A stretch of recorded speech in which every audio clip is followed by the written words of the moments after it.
अस्सलाम वालेकुम YouTube family, कैसे हैं आप सब लोग। उम्मीद है सब ठीक होंगे। आज है माशाल्लाह से 8वां रोज़ा। ये 3 बजे का टाइम है, सहरी टाइम। मैं सहरी तो नहीं बनाती हूँ, लेकिन मैंने तहज्जुद पढ़नी होती है और कुरान पढ़ना होता है। तब तक जल्दी से टाइम गुजर जाता है और सहरी का टाइम हो जाता है। रमज़ान का मंथ बहुत जल्दी ही गुजर जाता है, हर बार ऐसे ही होता है, बस शुरू होता है बस ख़त्म हो जाता है। आप लोग सुनाइए, आपका रमज़ान कैसा गुजर रहा है। अल्लाह पाक इस रमज़ान के सदक़े हमारे सगीरा और कबीरा गुनाह माफ़ करे, हमारी जायज़ ख्वाहिशात पूरी करे। आमीन सुम्मा आमीन। आज मेरा सहरी में दही खाने का दिल नहीं कर रहा था, क्योंकि दही के साथ मुश्किल से हाफ़ रोटी खाई जाती है। कल अफ्तारी में आलू बैंगन का सालन बना था, तो इसलिए मैंने फिर साथ में एक अंडा फ्राई कर लिया। तो आज मैं इसी के साथ ही सहरी करूँगी। इसे मैं इस तरह से पकने दूँगी मीडियम फ्लेम पे, और मैं इस पे नमक स्प्रिंकल कर दूँगी। बस मैं इस पे आज ब्लैक पेपर नहीं डालूँगी।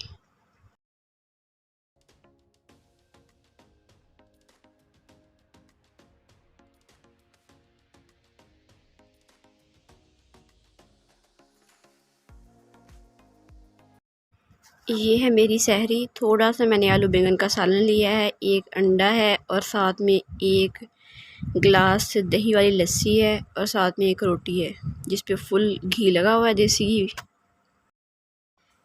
आज हम बनाएंगे अफ्तारी में शक्कर-कोला। ये मैंने हाफ़ गिलास पानी में तुख्म लंगा जो है वो भिगो के रखा हुआ था। इसमें हम डालेंगे 3 से 4 चम्मच शक्कर के। ये बहुत ही मज़े का होता है और ये ठंडा होता है, आप इसे ट्राई ज़रूर करिएगा। इसे अच्छी तरह से मिक्स करने के बाद हम इसमें 1 लेमन का जूस डाल देंगे। ये ऑप्शनल है, अगर आपको नहीं पसंद तो आप ये स्किप भी कर सकते हैं। मैं बस ये इतना सा थोड़ा सा ही बना रही थी, क्योंकि हमारे घर में ज़्यादा सरदाई पी जाती है, तो इसलिए फिर जो भी पानी ज़्यादा बना लो ना, फिर वो पिया नहीं जाता, कोई पीता ही नहीं है। और अब लेमन का जूस डालने के बाद हम इसमें डाल देंगे पानी। मैंने ठंडा फ्रिज वाला पानी डाला था।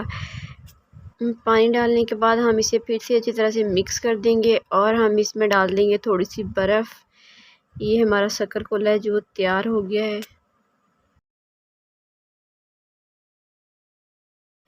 आज मैंने इफ्तारी में फ्रूट चाट और मैंने साथ में कटलेट्स फ्राई किए थे थोड़े से, और साथ में मैंने बनाए थे दही बड़े, जो कि मैं डेली बनाती हूँ। कटलेट्स मैंने रमज़ान से पहले बना के फ्रीज़ किए थे, लेकिन वो ख़त्म हो गए थे। ये अब मैंने दोबारा से बना के फिर थोड़े से फ्रीज़ करके रखे हैं। आज कुछ भी बनाने की हिम्मत नहीं हो रही थी, तो मैंने सोचा चलो आज हल्की फुल्की सी और झटपट वाली अफ्तारी बना लेते हैं। जैसे हमें मैसेजेस आ रहे होते हैं कि ये कर लो, रोज़ा नहीं लगेगा, प्यास नहीं लगेगी, भूख नहीं लगेगी, टोटके होते हैं जो यूट्यूब पे भी होते हैं, मैसेजेस भी आ रहे होते हैं। ये खा लो सहरी में, आपको भूख नहीं लगेगी, ये खा लो आपको प्यास नहीं लगेगी। फ़ायदा क्या कि हमें तकलीफ़ ना हो। जब तक हमें भूख और प्यास का एहसास ना हो तो रोज़ा कैसा। रोज़ा एहसास इसलिए है क्योंकि कुछ लोग दुनिया में अभी भी भूखे हैं। जब तक हमें भूख और प्यास की शिद्दत महसूस नहीं होगी तो हमें बाकी लोगों का एहसास कैसे होगा। कटलेट्स मैंने अंडा लगा के फ्राई कर लिए हैं। आज मैं देर से ही किचन में आई थी, तो मुझसे जो फ़ाइनल पिक है वो नहीं ले हुई। बस मैंने जल्दी से कटलेट्स फ्राई किए और दुआ मांगी तो अफ्तारी हो गई थी। अफ्तारी में मैंने आज ये कटलेट्स फ्राई किए थे, साथ में फ्रूट चाट थी और दही बड़े थे, साथ में था शक्कर-कोला, साथ पे थी सरदाई। ये थी आज की अफ्तारी। मैंने नमाज तरावियाँ पढ़ ली थी और सूरत वाक़िया भी पढ़ ली थी। तरावियाँ पढ़ने के बाद पेट में चूहे दौड़ने लगते हैं, इतनी शदीद भूख लग जाती है मुझे तो।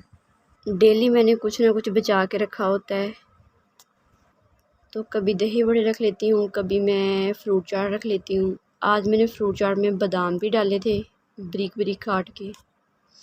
डेली मैं फ्रूट चाट में थोड़ी सी चेंजिंग कर लेती हूँ, इस तरह से ना फिर डेली जो टेस्ट है वो एक जैसा नहीं रहता। आज मैंने इसमें बादाम डाले थे, भिगो के पहले रख लिए थे, उनके छिलके उतार के बारीक काट के वो डाल लिए थे। तरावियाँ पढ़ते 11 बज जाते हैं, उसके बाद फिर कभी तो सो जाते हैं 1 घंटा 2 घंटे, कभी फिर नहीं सो होता, टाइम ही नहीं होता। फिर तब तक मैं सारी रात पानी पीती रहती हूँ, बार बार पानी पीती रहती हूँ। आप लोग भी ज़्यादा से ज़्यादा पानी पिया करें जब तक कि सो नहीं जाते। दुआओं में याद रखिएगा, अपना बहुत सारा ख्याल रखिएगा। अल्लाह हाफिज़।